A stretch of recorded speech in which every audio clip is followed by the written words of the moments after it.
कहानी को पूरा समझने के लिए कहानी का पहला भाग ज़रूर देखें। उसका लिंक मैं आप लोगों को डिस्क्रिप्शन बॉक्स में दे दूँगी और साथ में कमेंट बॉक्स में पिन भी कर दूँगी, तो आप वहाँ से भी जाकर देख सकते हैं।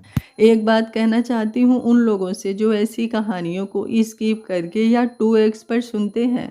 एक बार इस तरह की कहानियों में डूबकर दिल से सुनकर देखिए, वादा करती हूँ सीधे आपकी रूह को छुएगी। एक बात, जो ऐसा करते हैं मेरी बात मानकर ज़रूर देखिएगा। फिर मुझे कमेंट करके अपना एक्सपीरियंस शेयर ज़रूर करिएगा मेरे साथ। मिसेस रंधावा वो तड़प कर आगे बढ़े तो गोलू कदम पीछे लेती हुई तुरंत ऑफिस से बाहर निकल गई। उन्होंने बंद होते दरवाजे को हाथ से पकड़कर तब तक उसे देखा जब तक वो ऑफिस के बाहर नहीं निकल गई। फिर पलटकर जल्दी से उस शीशे की दीवार के पास आकर खड़े हुए जहाँ से सामने रोड दिखता था। वो एकदम खुद पर नाराज हुए। कितना रुकी थी वो उनके पास, उनका प्यार इतना कमज़ोर हो गया कि वो उस पर चिल्ला पड़े। हम नहीं रह सकते आपके बिना, उनके होठ हौले से हिले और आंखों की कोर से आंसू छलक पड़े। अब तो वो आकर बेताबी बढ़ा गई थी, मिलने की हद इंतजार पर भारी पड़ गई थी। मेरे घर से अभी के अभी निकलो तुम, ललिता जी गला फाड़कर चिल्लाई। नहीं, गोलू बेशर्मी से बोली तो उनकी आंखें और लाल हो उठी। कितनी बेशर्म है, शादी हो गई इसकी पर पड़ी है मेरे घर में। हुआ ये कि उसके अगल बगल रहने वाले उसके दोस्त कम चुगलखोरों ने बता दिया था उन्हें कि वो अपने पति से मिलने गई थी। अब वो बताए भले ही ना, वो समझ गई थी कि उनकी करामाती बेटी कुछ बनाने तो गई नहीं होगी वहाँ। ऊपर से अभी उनकी डोली फ्रेंड भी नहीं आई थी उनसे मिलने, वरना दिल के फफोले फोड़ लेती उनसे। अब तो उससे ही सर खपाना था। आखिरकार वो सब हार रोने बैठ गईं तो गोलू ने मुड़कर उनकी तरफ देखा। और कोई वक्त होता तो वो उठकर चली जाती, पर अब जानती थी पापा के बाद सिर्फ वही तो है उनके पास। रो रही हो? सवाल अजीब हुआ। नहीं, हंस रही हूँ, वो गोलू के अजीब सवाल पर सर उठाकर हाँ हाँ हंसकर बोली। देखो मम्मी, तुम्हारे दामाद और मेरा टांका भिड़ नहीं सकता, समझो ये तुम। मैंने पहले ही कहा था रिश्ता बराबरी में होता है। देख गोलू, मुझे और गुस्सा मत दिला। भूल गई जिस बाप के लिए ये रिश्ता निभा नहीं रही है उसी बाप ने तेरी शादी कराई थी। बहुत मन से खुशी से उनके लिए ही शर्म कर ले। पता है मुझे, इसीलिए मांग में सिंदूर और गले में ये मंगलसूत्र डाले रखती हूँ। पर इससे ज़्यादा नहीं कर सकती। यही देकर चले गए थे ना छोड़कर मुझे पापा, तो यही रहेगा अब मेरे पास। बाकी तो उनके लिए काल आया था। मम्मी, मैं कोशिश करती हूँ, नहीं होता मुझसे। सब उनका सोचते हैं, मेरा भी तो कोई सोचो। आवाज़ नम हुई थी उसकी। तो वो सब छोड़ने के लिए भी तो राजी थे तेरे लिए। तुझे उनकी जायदाद से दिक्कत है तो उन्हें उसके बिना अपना ले। मम्मी, पापा ने ये घर बनाया अपनी मेहनत से, कितने का होगा? है छोटा सा घर, पर फिर भी आप पापा कभी छोड़ने का इसे सोच सकते थे? नहीं ना। तो मैं कैसे किसी को उसकी जीवन भर की कमाई छोड़ने के लिए मजबूर कर दूं? इतनी सेल्फिश नहीं हूं मैं, गोलू चिल्ला उठी। मुझे ज्ञान मत दे, पति हैं वो तेरे और रहेंगे, और पति के कुछ हक होते हैं। ठीक है, नहीं जाओगी उनके पास, मत जाओ। उन्हें यहाँ नहीं रहने देना चाहती, मत बुलाओ। पर हक तो तुझे देने पड़ेंगे, ललिता जी इस बार दुगने गुस्से से बोली। कहना क्या चाहती हैं आप? यही कि गई थी ना तू कल उनसे मिलने? ऐसा तो नहीं होगा, वो तुझसे दूर ही रहते होंगे। बात संकोच की थी, पर ललिता जी बोल गई। उनकी जिद्दी बेटी की अक्ल ठिकाने लगाने का रास्ता उन्हें मिल गया था। वो बोली तो गोलू को उनकी कल बढ़ी हुई करीबी, वो स्पर्श से बोलती हुई आंखें याद आ गई। जिस्म कुछ कांप गया, उसकी आंखें चोर हुई। और बस ललिता जी की अनुभवी आंखें सब समझ गई। अब सुन, बहुत पापा पापा करती हो ना, तो सुनो, तुझे तेरे उन्हीं पापा की कसम है। तू कभी ना नहीं बोलेगी। बाकी बेटा समझदार हो, समझ गई होगी। वैसे चाहती तो तुम्हारे पापा की कसम देकर तुझे उनके पास भेज देने के लिए मजबूर भी कर देती, पर अब ऐसे ही ठीक है। मैं भी देखती हूँ कब तक तुम एक पत्नी के अधिकारों से बचती हो। बेटा, माँ बाप जीवन की ज़रूरत है और पति जीवन। बोल सामने। एकदम हैरान खड़ी गोलू के गाल पर हाथ रख दिया। मैं ऐसा कुछ नहीं करूँगी, वो फिर जिद्दी हुई। तुम ऐसा ही करोगी, जानती हूँ, अब करोगी। नहीं करूँगी, नहीं करूँगी, बोल गोलू कमरे की तरफ चली गई। आकर देखा तो फ़ोन बज रहा था। नंबर देख आंखें कुछ झपकी। वो आज ना जाने सुबह से कितने फ़ोन उसे कर चुके थे। आखिर मजबूरन उसने फ़ोन उठा लिया। आपके ऑफिस में मैंने सब ठीक करवा दिया था, उन्हें किसी ने खबर की थी। मैंने मिस्टर सिंह से कहकर सब सही करवा दिया है। अब भी कोई प्रॉब्लम है? वो भारी सी आवाज़ में बोले। नहीं, अब सब ठीक है। और भी कुछ बताना है? वो अब भी रूठी हुई थी। माने भले ना, पर बीबियों वाले गुण सब थे अभी उसमें। नाराज़ है मुझसे? नहीं, अच्छी लग रही थी आप कल। वो कुछ देर खामोश रहकर धीरे से बोले, अगर कोई 1000 फूल देकर बड़ा सा ग्राउंड बुक करवा कर उसमें गुलाब की बारिश करवा कर घुटनों के बल बैठकर प्रपोज करे तो भी वैसा फील नहीं होगा जैसा एक पल को गोलू को एक पल में फील हुआ। कुछ शब्द ढूंढ ही नहीं पाई तो फ़ोन काट कर बेड पर उछाल दिया। फिर ना जाने क्यों नज़र सामने आईने पर रुक गई। सस्ती सवरती तक नहीं थी वो ढंग से, ऐसा कैसा बोल देते हैं वो। और चलो शब्द गलत हो, उनकी वो नज़र वो तो गलत नहीं हो सकती। ज़्यादा देर वो उनके बारे में सोच ना सकी। एक अपराध बोध उठ जाता था उसके मन में, इसलिए एक गुस्से और बेरुखी का खोल बनाए रखती थी उन्हें दिखाने के लिए, शायद खुद को सताने के लिए। शाम को उसके वो दाएं बाएं अंग उसे मिले तो उन्हें शिद्दत से कूटा उसने। और फिलहाल अपनी माताश्री के इस ब्रह्मास्त्र की उसे टेंशन हुई तो आखिर ये बात उसने नोनू से शेयर भी की। क्या आंटी ने ऐसा कहा? नोनू पीठ सहलाकर बोली। चिल्ला चिल्ला कर स्कीम बता सबको। वो कुछ गंभीर हुई तो नोनू भी कुछ खामोश हुई। पर गोलू ठीक तो है। आजकल 1 महीने की रिलेशन में लोग ना जाने कितनी उम्मीदें पाल लेते हैं। और फिर तुम्हारी तो शादी हुई है, उनका कुछ तो उम्मीद करना जायज़ भी है। और सिर्फ तेरे कहने से क्या होगा? शादी कहने से तो नहीं टूटती ना। तो क्या चाहती है तू कि मैं उनके साथ सुहाग रात का घूंघट उठा रहा हूँ, मैं सॉन्ग पर परफॉर्म कर लूँ ताकि कल को घंटा वो मुझे छोड़े? अरे उस आदमी को तुम जानती नहीं हो। वो लौह पुरुष मेरा ऐसे पीछा नहीं छोड़ रहा, और कुछ उम्मीद मिल गई तो पक्का मुझे घर से उठा ले जाएगा। तो सोच ना, क्यों पीछा नहीं छोड़ रहे तेरा, और क्यों तुझे अब तक हक होने के बावजूद भी घर ले जाने के लिए ज़बरदस्ती नहीं की। सोचा है गोलू तुमने कभी? नोनू बोली तो गोलू शांत सी हुई। इसे मोहब्बत कहते हैं गोलू? नोनू दोबारा बोली तो गोलू ने हैरानी से उसे देखा। नहीं, ऐसा नहीं हो सकता। मैं किसी का दिल नहीं तोड़ सकती। वो बस एक उसूल पसंद इंसान है। उन्होंने शादी की मुझसे, इसलिए अभी कुछ दिन अड़े हुए हैं। जब ज़्यादा दिन हो जाएंगे तो वो खुद सोचेंगे इस रिश्ते के बारे में। गोलू तुरंत बोली। और नहीं सोचा तो? नोनू बोली तो गोलू एक बार फिर खामोश हुई। तब तक समीर, जिसे उन दोनों ने चाय लेने भेजा था, आकर उनके सर पर सवार खड़ा हुआ। क्या हुआ? कुछ नहीं, गोलू के पति परमेश्वर उनसे मिलने आ रहे हैं आज। नोनू बोली तो समीर के साथ गोलू ने भी मुड़कर उसकी तरफ देखा। तुझे कैसे पता? दोनों एक साथ बोले। माँ बता रही थी कि आज आंटी ने बहाना बनाया है कि मैं घर पर नहीं हूँ तो गोलू अकेले ही है, तो आज वो घर पर रुक जाएं आकर। आंटी हमारे साथ हमारे घर पर रुकेंगी, और हम दोनों का तो एक साथ चांस है ही नहीं। मैं अकेले कैसे रुकूंगी? मैं तो खुद ही एक लड़की हूँ। तुझे कैसे रोकेंगे? तू तो एक लड़का है। अब एक जवान शादीशुदा खतरनाक लड़की के साथ एक कुंवारा लड़का, तो तेरा भी पत्ता कटा तो इसके पति का ही ऑप्शन है। नोनू पूरी कथा अपनी मम्मियों के खुरापाती दिमाग की उन दोनों को बताकर बोली तो समीर तो शरारत से मुस्कुराया, पर गोलू का दिमाग खराब हुआ। मैं खुद ही आज घर पर नहीं जाऊंगी तो वो बुलाएं किसी को भी। गोलू पारा हाई करके बोली। कब तक मेरी गोले? जानती है ये प्लान कभी भी अप्लाई हो सकता है, आज नहीं तो कल, कल नहीं तो परसों। हम तुम एक कमरे में बंद हो और चाबी खो जाए। समीर गुनगुना उठा। अभी पेट नहीं भरा ना मार खाकर तुम्हारी तो मैं। गोलू ने एक घूंसा उसकी पीठ में और जमा कर चिल्लाकर, पर वो दोनों बेशर्म हंसते ही रहे। नोनू वाकई सही थी। गोलू वाकई घिर चुकी थी अपनी कलाकार माताश्री के खोलों के अंदर। उस दिन तो वो अपने दिमाग से बच गई, और उसके ठीक एक दिन बाद उसका राहुकाल शुरू हुआ, जब आसमान में हल्की धुंध कुछ ज़्यादा ही थी। बड़ी सफाई से ललिता जी ने उससे काम करते हुए देख पूछा, जानती थी उस टाइम वो ज़्यादा दिमाग नहीं लगाती है। गोलू दरवाज़ा बंद कर ले, मैं मंदिर जा रही हूँ, ठंड है तो शॉल लेकर ही जाऊंगी।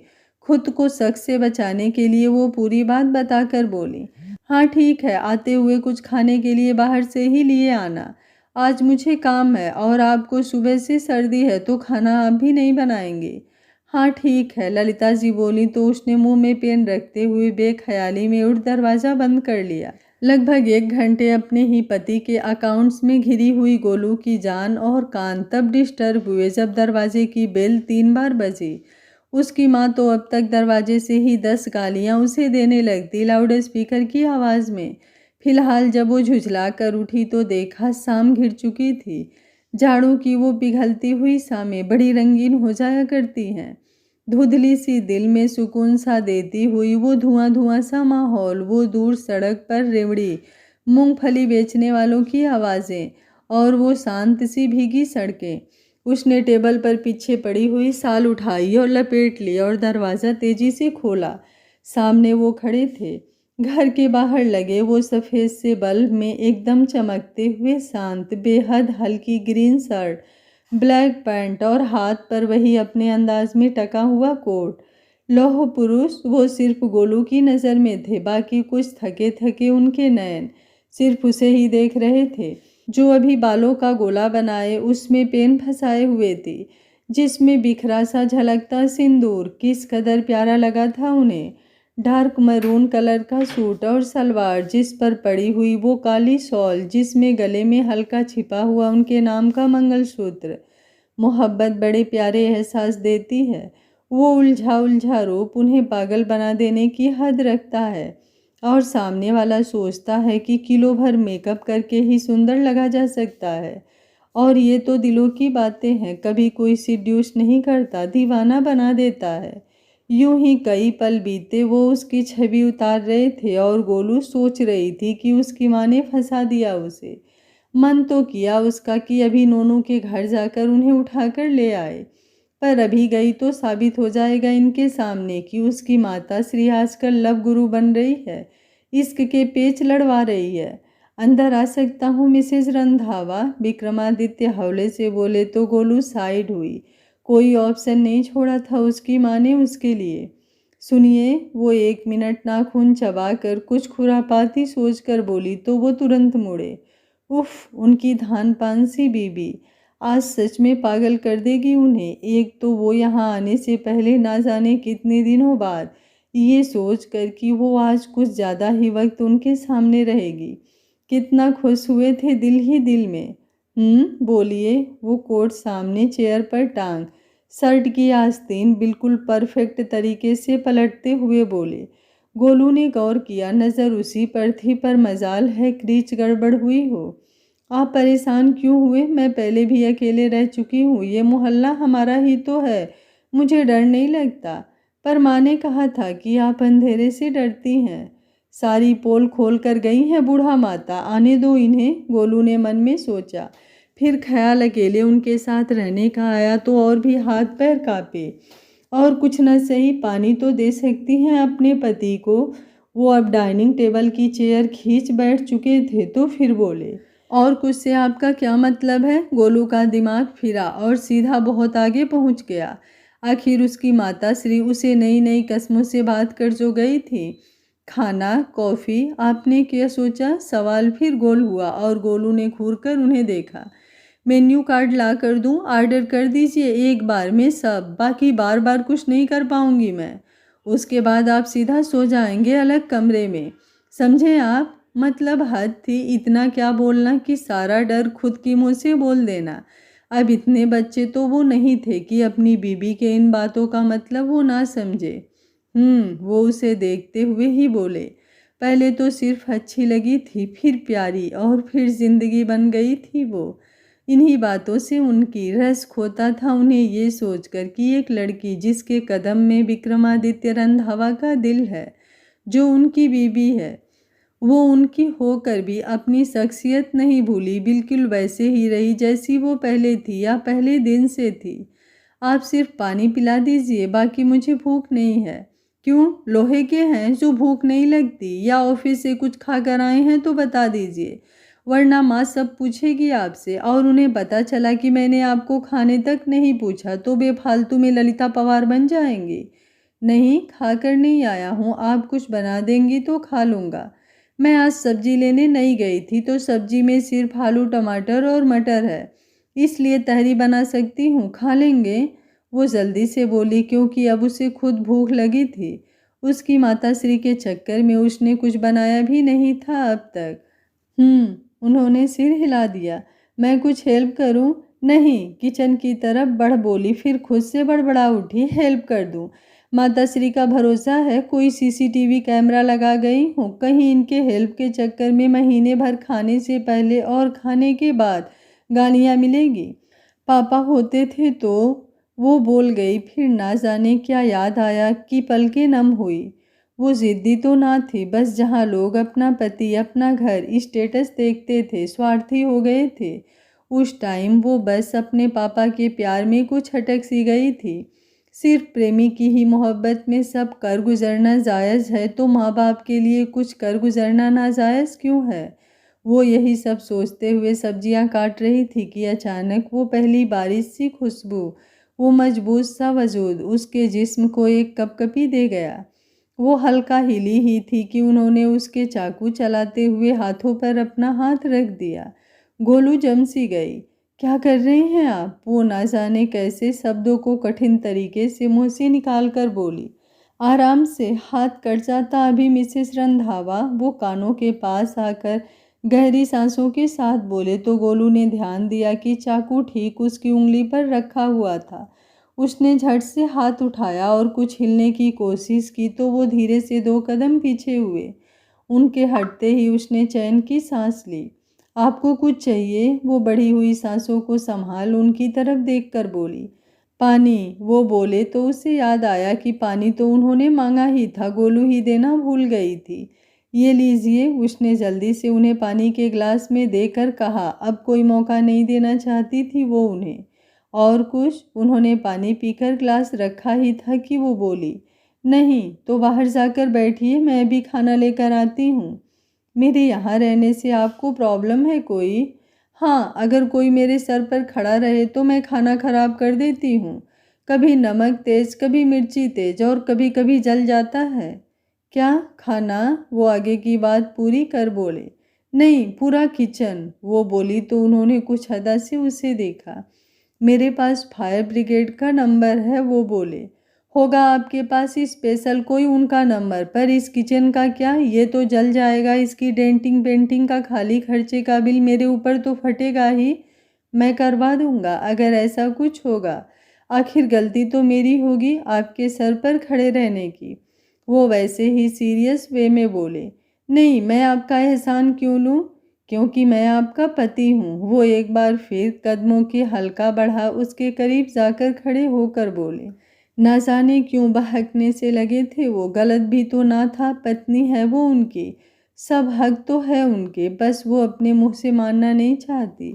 आप नहीं हैं, वो बोलने ही वाली थी कि अपने माताश्री की कसम उसके शब्द रोक गई। वो खामोश हुई और वो जैसे उसके बिना कुछ कहे समझ गए तो पास से गुजरते हुए बाहर की तरफ चले गए। पीछे से उनकी वो चौड़ी सी बाजू, जिनमें कसी हुई वो शर्ट और उनकी वो मैग्नेटिक वजूद। कोई और होता तो पागल होता, पर वो तो गोलू थी, उसकी तो बात ही निराली। यूं आम ना होगा उसका भी उन पर मर मिटना, पर जब भी होगा मोहब्बत बेहिसाब होगा। नमक कैसा है? गोलू उनकी तरफ एक प्लेट बढ़ा, हाथों से पहला ही बाइट बना, मुंह में ठूस। वो जान गई थी कि नमक ज़्यादा है, पर वो आराम से खा रहे थे, जो देख उसका पारा चढ़ा। नहीं, ठीक है, वो आराम से बोले। 1 चम्मच नमक और बढ़ा दूं? वो नमक थोड़ा कम है ना, इसमें स्वाद नहीं आ रहा है आपको?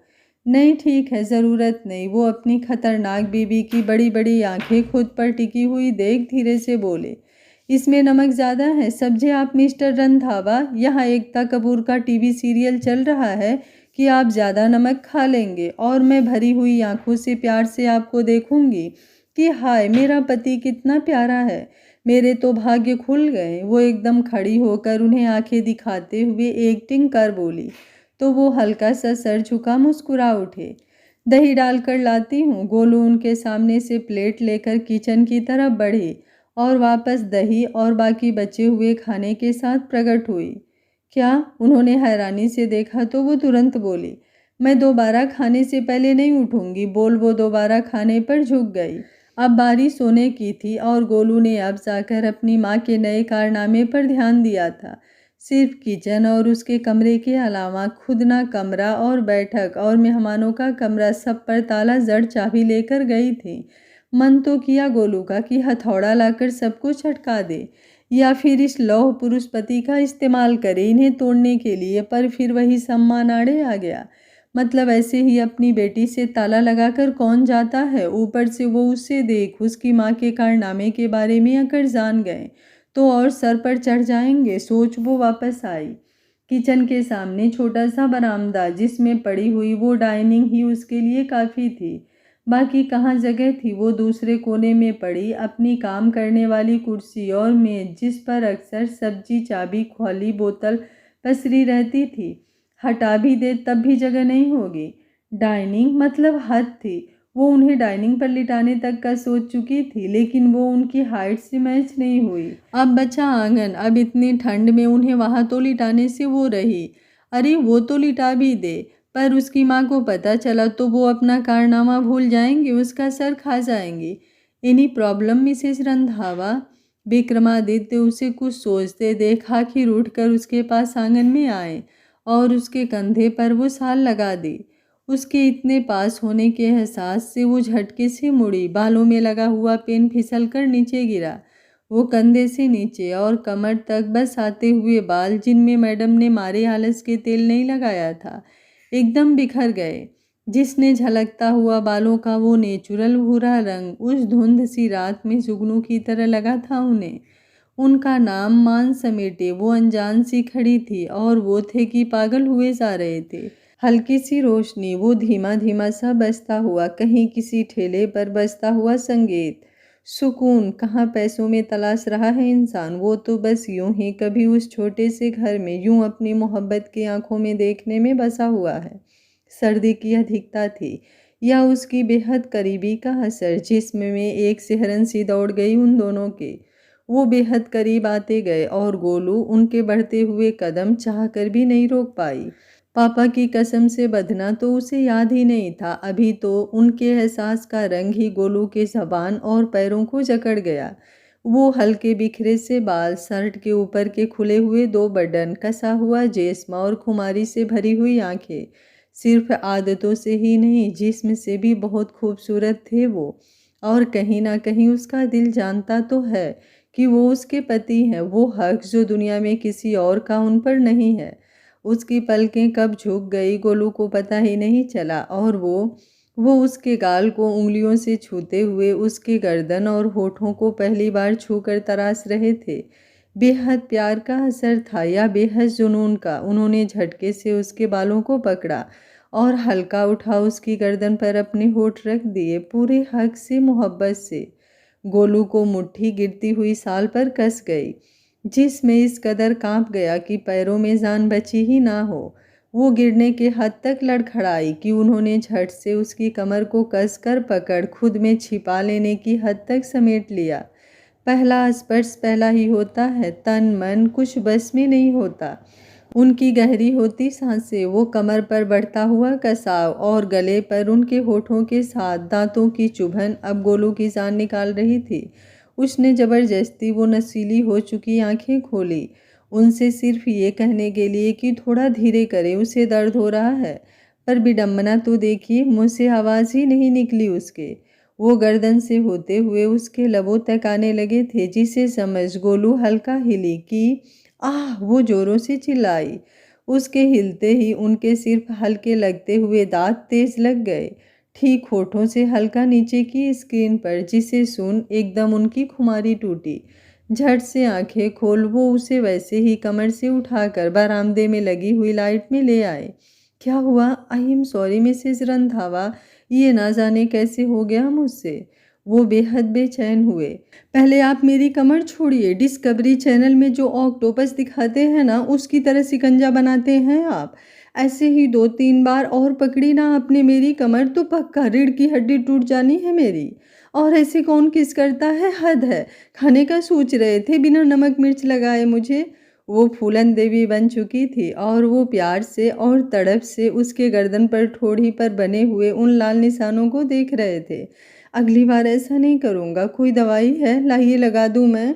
अरबपति नहीं हूँ मैं जो सिर्फ एक्सपायर होने के लिए दवाई लाकर उन्हें बर्बाद करने के लिए घर पर लाकर रखती रहूं। गलती से हो गया है, आप समझिए ना, वो बेहद अदा से बोले, पर फूलन देवी पर असर नहीं हुआ। गलती, ये गलती है, जानबूझकर किया है आपने। बीपी और सांस दोनों का मरीज बना देंगे आप मुझे ऐसे करके, और कमर से टूट जाऊंगी वो अलग। नोनू सही कहती है। क्या कहती है नोनू? वो कुछ गंभीर होकर बोले तो उसकी अक्ल कुछ ठिकाने आई। और अब जिस मैटर पर शर्माकर भाग जाना चाहिए, खैर ये तो उसके लिए दूर की बात है। कुछ नज़र ही चुराना चाहिए था। वो इन सब में से कुछ ना करके पागलों की तरह इस बात पर बहस करके खुद को नेता बना रही थी। बोलिए ना, वो उसके खामोश होते ही फिर बोले। कुछ नहीं, वो बोली और अपने कमरे की तरफ कदम बढ़ा दिए। अब वो यहाँ रुकती तो यही प्रार्थना करती कि हे धरती माता, आप फट जाइए और मुझे अपने में स्थान दें। उसके यूं जाने का मतलब वो उसे उसकी नाराज़गी समझ बैठे। आखिर वो बहक जो गए थे और वो सब सह सकते हैं, बस उसकी खामोशी नहीं सह सकते। फिर भले ही वो उनसे लड़ती ही रहे। वो तुरंत उसके पीछे गए और उसने दरवाज़ा बंद करने से पहले ही उन्होंने दरवाज़ा पकड़ लिया। नाराज़ हैं? वो तुरंत बोले तो गोलू आगे बढ़ी और सीधा बेड पर लेट चादर सर तक ओढ़ ली। बात तो कीजिए मुझसे। वो तुरंत उसके साइड आकर बोले। तो उसने करवट बदल ली। मुझे सोना है, बोल उसने तकिए में मुंह घुसाया। अब झिझक होना नॉर्मल था, भले ही वो जताए या ना जताए। ये लज्जा होती ही ऐसी है। कितना भी बचकानापन, कितना भी अल्हड़ बिंदास होना हो किसी भी लड़की का, पर फिर भी वो प्रेम रूपी पहले स्पर्श में स्त्री के अंतर्मन से निकल ही आता है, भले ही वो उसे लाख खोलों के अंदर छिपाए रखे। वो ना जाने कब तक यूं उसके पास खड़े रहे, उसे देखते हुए कि वो शायद कुछ बोल दे। पर गोलू ना जाने किस पल सो गई, बिना उन्हें सोने की जगह दिखाए, बिना उनसे बात किए। पर इस वक्त उन्हें इस बात की परवाह नहीं थी। वो वहीं बेड से ठीक उसके पास साइड में बैठ गए। समझ गए थे वो उनकी प्यारी पत्नी सो चुकी है। जब करवट ली थी ना उसने, तो उसके छोटे से मुंह से चादर हटी तो उसकी गहरी हुई सांसों से उसके सोने का एहसास उन्हें हुआ था। नजरें अपने वजूद को उसमें देख उस पर ही टिक गई थी। होठों पर उसे छूने का लम्हा अब भी काबिज था। मन था कि भरा ही नहीं था, बस प्यास कुछ बढ़ी थी। इसलिए नहीं कि जिस्म की ज़रूरत हावी हुई थी उन पर, इसलिए कि शब्द तो थे ही नहीं उसे समझाने के लिए। तो बस स्पर्श से बता देना चाहते थे उसे कि बेहद मोहब्बत है उससे, इतनी कि बर्दाश्त ही नहीं होती उनसे उसकी दूरी। वो धीरे से झुके और लब उसके माथे पर रख दिए। अपनी नींद में खलल गोलू को पसंद नहीं था, पर कंधे पर दर्द फील होते ही लगभग 4 बजे उसने ज़बरदस्ती आंखें खोली। तो पहले तो एक झल्लाहट गोलू के चेहरे पर थी। जब एक भीनी सी खुशबू उसे महसूस हुई तो उसने फील किया कि ये खुशबू लगभग उसके गले में से मुंह घुसाए हुए उनके बालों से ही आ रही थी। अपने इतने करीब उन्हें देख वो झटके से एकदम उठने को हुई तो कमर और कंधे पर एक साथ दर्द हुआ, पर हिल वो 1 इंच भी नहीं पाई, क्योंकि अभी के लिए वो उसकी कमर भी पकड़े हुए थे। पूरी रफ्तार वो पागलों की तरह हिली, पर मजाल है कि वो उनकी पकड़ से टस से मस हुई हो। ऊपर से कंबल अलग हो गया सो अलग। ये आदमी मेरी सारी हड्डियां तोड़ देगा। वो गहरी सांस लेकर थक कर खुद से मन में बोली। फिर मन मारकर एक बार फिर कोशिश की तो उसका असर सिर्फ इतना हुआ कि उन्होंने उसके गले और कंधे को छोड़ हल्का सर ऊपर कर उसे सीने से लगा लिया। कुछ ना सही से कुछ तो भला को सोच गोलू ने गहरी सांस ली और हाथ निकाल ना जाने किस एहसास से उन्हें और खुद को कंबल में मशक्कत से ढक लिया। फिर सर उठाकर नींद को पलकों से धकेल ऊपर सर उठाकर देखा। बेहद खूबसूरत पलकें थी उनकी, लंबी लंबी झालरों सी। उसने कभी ध्यान ही नहीं दिया, पर उस मध्यम सी रोशनी में उसने गौर किया। अधकुली बिखरी सी शर्ट एक हाथ की उसके ऊपरी हिस्से से निकाल पीछे से उसे समेटे हुए उसके कंधे पर रखी वो बड़ी सी हथेली, और दूसरा उसकी कमर पर रखा हुआ था। कुछ भीगे से गुलाबी होठ, तीखी नाक और वो महकती हुई सांसें जिनमें आती वो उसकी पसंदीदा खुशबू। उसने ध्यान दिया उनकी खास गलती नहीं थी। वो बेड उनके साइज के हिसाब से छोटा था, इसलिए वो नींद में थोड़ा झुक कर उसमें ज़्यादा छिपे हुए थे। ना जाने क्यों पलकें हल्की नम हुई उसकी। उन्हें देखते हुए दिल का पछतावा आंखों में उतर आया था शायद। वो उतनी बेरहम ना थी, जानती है वो बहुत अच्छे हैं, सब कुछ तो किया था उन्होंने उसके लिए। एक वो ही उन्हें वो खुशी नहीं दे पाई, पर शायद इसलिए क्योंकि आधे मन से दी ही खुशी खुशी थोड़ी ना होती है, बेईमानी होती है। और वो बेईमान नहीं, उसके वो संस्कार नहीं, इसलिए वो चाहती थी कि वो उसे जाने दे। पर आज उनकी मोहब्बत की तपिश इतने करीब होकर गोलू के दिल तक पहुंची थी। अनजाने में ही सही वो उनके सीने से लगकर रो पड़ी। पति अगर दिल में उतरे तो बाप बन जाता है। लड़की यूं ही नहीं अपने पापा को उसमें देखने लगती है। वो सुरक्षा, सुकून, अपनापन और ताकत सब सिमट जाता है उसमें। उसकी माँ यूं ही नहीं उन्हें अकेले छोड़ गई थी, अनुभव से जानती थी पति यूं ही नहीं दूर होते। माँ बाप कहाँ छूटते हैं लड़की के, वो तो उसके पति में समाहित हो जाते हैं, आशीर्वाद के साथ, अपनेपन के साथ। वरना यूं ही नहीं अरेंज मैरिज के बाद भी अनजाने लोगों के बीच पति रूप में कोई सबसे अपना एकदम लगने लगता है। ना जाने कितने दिनों बाद आज वो अपने पापा के जाने के गम को याद कर उनसे लिपट कर रोई थी, बिना आवाज़, खामोशी से। फिर ना जाने किस पल यूं ही सो गई। सुबह की पहली किरण सर्दियों में कुछ वक्त बाद ही निकलती है, इसलिए सुबह 6 बजे भी हल्की हल्की रात ही लगती है। पर आदत से मजबूर उनकी आंखें खुली तो सुबह के सबसे खूबसूरत नज़ारा उनकी पनाहों में था। गोलू उनके सीने से बिल्कुल घुसी हुई सो रही थी, बहुत गहरी नींद में। माथे पर आए बाल हटाकर उन्होंने दिन की शुरुआत गोलू को देख कर की। बंद आंखें, छोटा सा मुंह, छोटी सी नाक और बेहद खूबसूरत से उसके वो होठ, जिनसे उन्हें हमेशा से अट्रैक्शन रहा है। वो कितनी भी बेपरवाह हो, कितना खुद को कॉम्प्लेक्स कर ले, उन्हें वो बहुत अच्छी लगती थी। सब कुछ भगवान ने उसे बेहद सुंदर दिया था, सब परफेक्ट था उसके वजूद में। मोहब्बत ऐसी ही होती है, जिससे भी होती है उससे सुंदर फिर कोई नहीं होता। पर मजाल है उनकी प्यारी बीबी खुद पर ध्यान दे दे, फिर चाहे उसके वो सिल्की बाल हो या फिर उसकी सबसे अलग आदतें, पर उन्हें वो उसी अदा में अच्छी लगती है, मोहब्बत सी, प्यारी सी। हौले से उन ओठों को उन्होंने उंगली से छुआ, जिसे वो कल रात को तड़प कर होठों से छूना चाहते थे।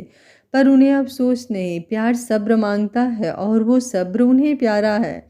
कल वो वाकई थक गए थे, सुबह से किसी ज़रूरी काम की वजह से अटके हुए थे और रात को देर तक जागते रहे। फिर जब सोए तो आंख बस सुबह ही खुली। उन्होंने प्यार से उसके माथे को चूमा तो कुंभकर्ण की गोलू की सुबह की नींद में घंटा उसे कुछ पता चला होगा। फिर उनकी नज़र उसके होठों के नीचे पड़े निशान पर गई, सुर्ख लाल हो गया था। उन्होंने तुरंत उसके गले से बाल हटाए, जहाँ कई जगह नीले निशान उभर कर आए थे। उन्होंने अफसोस से गहरी सांस ली।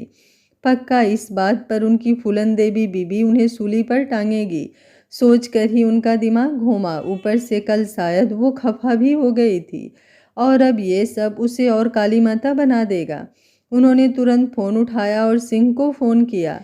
हेलो सिंह, तुम किसी अच्छे डॉक्टर के पास से कोई अच्छी एंटीसेप्टिक लेकर आओ और ध्यान रखना सर जल्दी हो उससे।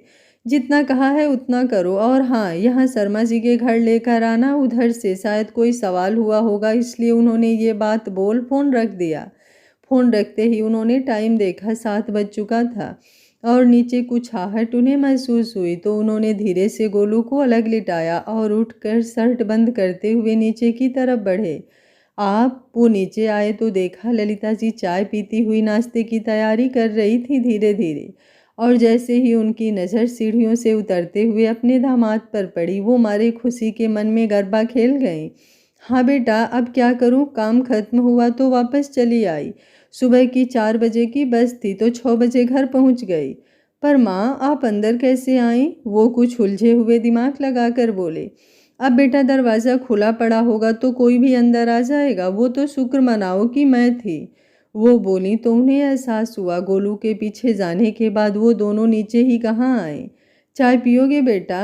वो उंगलियों से बने हुए बाल, पैंट के बाहर निकली हुई शर्ट और कुछ नज़र चुराते हुए उन्हें देख मन में नाती नातिन एक सपने देख रिंगा रिंगा रोजेस गाकर धीरे से बोली, एक तो उनका सुंदर सा दामाद, तो बच्चे उन्होंने वैसे ही सोचे थे कि तभी दरवाजे की घंटी बजी तो वो हड़बड़ा उठे। मतलब हद थी, आधे घंटे में कौन आता है। उस टाइम ये भी भूल गए थे कि समय सीमा उनकी पहचान थी। तो सिंह काम तो वैसे ही करेगा, मैं देखती हूँ, ललिता जी बोली। नहीं, आप बैठिए, मैं देखता हूँ, बोल वो दरवाजे की तरफ बढ़े और उम्मीद के मुताबिक सिंह खड़ा था। सर ये लीजिए, डॉक्टर ने कहा है 1 दिन में असर होगा, आप बस तुरंत लगा देना। आपको पता है मैं उठकर डॉक्टर के घर गया था, ये तो कहो कि वो मेरे घर के पास में ही रहते हैं। सिंह पूरी बात बताकर खामोश हुआ तो उन्होंने आंखें बंद कर गहरी सांस ली। कैसी दवाई, कोई बीमार है क्या? पीछे ब्योमकेश बक्सी बनी उनकी सास की जब उन्हें आवाज़ आई तो अब उन्हें वाकई ऐसा लगा कि सिंह को उठाकर रोड पर फेंक दें। नमस्ते माताजी, बीमार नहीं है, शायद कोई चोट लगी है तो एंटीसेप्टिक। सिंह जाओ। उसकी बात पूरी होने से पहले ही वो दांत किलसकर बोले। मन तो अब रोड पर फेंकने के बजाय उसका गला दबाने का हुआ, पर वो कंट्रोल कर गए। पर फिलहाल उनके आर्डर का पालन करता हुआ सिंह माहौल को कुछ गंभीर समझ गायब हो गए। पर ललिता जी के मन में दूसरा लड्डू फूटा। पूरी जासूसी खुद के दिमाग में करके वो सीधा कुछ बोलने को हुई कि वो तुरंत बोले, आप बैठिए, मैं ऊपर से मोबाइल लेकर आता हूँ। एक्चुअली मुझे एक मीटिंग अटेंड करनी है तो अभी जाना होगा। बोल वो तुरंत लंबे कदमों से ऊपर आए, जल्दी से क्रीम निकाल गोलू को लगाई, फिर मोबाइल और कोट उठा बाहर की तरफ बढ़े। पर फिर जाते हुए पलटे और नज़र भर उसे देख उसके गालों को चूम दोबारा जाने के लिए मुड़ गए। बेटा चाय या कॉफ़ी? ललिता जी उनकी स्पीड देख पीछे पीछे घूमते हुए बोली। नहीं, फिर कभी माँ, अभी थोड़ा जल्दी है मुझे। बोल वो तुरंत बाहर निकल गए। क्या पता क्या बम फोड़े वो, ऊपर से उनकी बीबी की नाराज़गी, उसे भी कहाँ मना पाए थे वो, तो उसकी भी टेंशन। पर फिलहाल अभी निकलना ही उन्होंने उचित समझा। आज का पार्ट आप लोगों को कैसा लगा कमेंट करने में बिल्कुल भी कंजूसी मत कीजिएगा। अगर मेरे द्वारा लाई गई वीडियो आप लोगों को थोड़ा भी पसंद आती है तो एक लाइक ज़रूर करिएगा। Thank you for watching. मिलते हैं कहानी के अगले भाग में कल दोपहर 12 बजे। तब तक स्वस्थ रहिए, मस्त रहिए, अपना ख्याल रखते रहिए।